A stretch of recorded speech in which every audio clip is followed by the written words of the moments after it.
জয়নিতাই, রাধে রাধে। আজকে এমন জিনিস নিয়ে এসেছি শনিবার।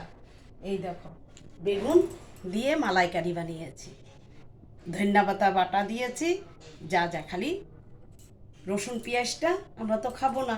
দেখো নিরামিষ, একদম মালাইকারি, বেগুনে চেটে মানে হলুদের লবণে কটকটা করে বানিয়েছি।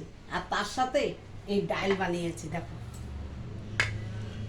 এই ডাল বানিয়েছি, কচু দিয়েছি। হ্যাঁ, এখন কিন্তু কচুগুলো বৃষ্টির দিন তো নষ্ট হয়ে যাবে বলে এই জন্য কচু দিয়ে ডালটা বানিয়েছি, সবাই ভালো খায় জানো। আচ্ছা, তার সাথে বানিয়েছি এই দেখো কাঁচা কলা আলু দিয়ে কষা কষা কষা করে তরকারি বানিয়েছি। কালারটা দেখেছো?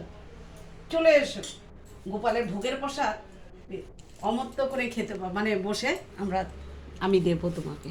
তার সাথে আছে ছেঁচি শাক, আছে না, ছেঁচি শাকের বড়া আর আলু ভাজা।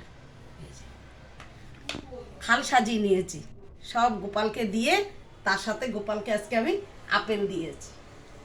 জমে যাবে না? জয় নিতাই, রাধে।